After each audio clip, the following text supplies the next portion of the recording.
नमस्कार मंडळी, प्रतिज्ञाच रेसिपीमध्ये तुमचं स्वागत आहे। थंडीचे दिवस चालू आहेत आणि थंडीमध्ये छान मार्केटमध्ये असे ताजे ताजे आवळे मिळतात। त्यापासून आपण बनवणार आहोत आवळा कँडी। आणि आवळा सहजासहजी आपण खात नाही, कारण की ते तुरट आणि आंबट असतात, त्यामुळे आपण आवळा खायला टाळतो।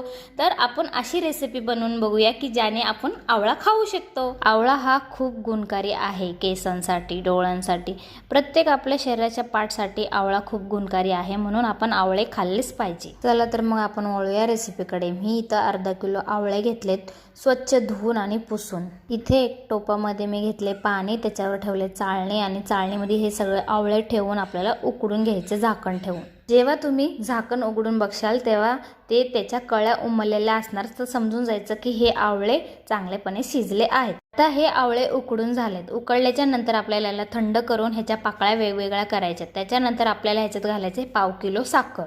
साखर घातल्याच्या नंतर ह्याला चांगलं एकजीव करायचं। एकजीव केल्याच्या नंतर ह्याला 4 दिवस असंच झाकून ठेवायचं आणि रोज ह्याला हलवून घ्यायचं। जर तुम्ही रोज हलवला नाही तर ह्याला बुरशी येऊ शकते।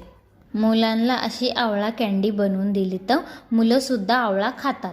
4 दिवस झाल्याच्या नंतर तुम्ही हे गाळून घ्या आणि गाळून घेतल्याच्या नंतर ह्याचं पाणी फेकायचं नाही। तुम्ही ह्याचं पाणी सरबत बनवून पण पिऊ शकता। सगळे आवळे असे सुट्टे सुट्टे करून एका परातीत ठेवायचे आणि उन्हाला 2-3 दिवस सुकवायचं आहे। सुकल्याच्या नंतर याच्यावर पिठी साखर घालून मिक्स करायचे आणि आपली आवळा कँडी तयार। आवळा कँडी तर मी बनवली आहे। तुम्ही आवळ्यापासून खूप वेगवेगळे प्रकार बनवू शकता। आवळ्याचा मुरवळा पण बनवू शकता। जर तुम्हाला आवळा कँडीची रेसिपी आवडली असेल तर लाईक, शेअर, सबस्क्राईब करायला विसरू नका। आणि ही आवळा कँडी कोण कोण बनवून बघणार आहे ते कमेंटमध्ये मला नक्की सांगा।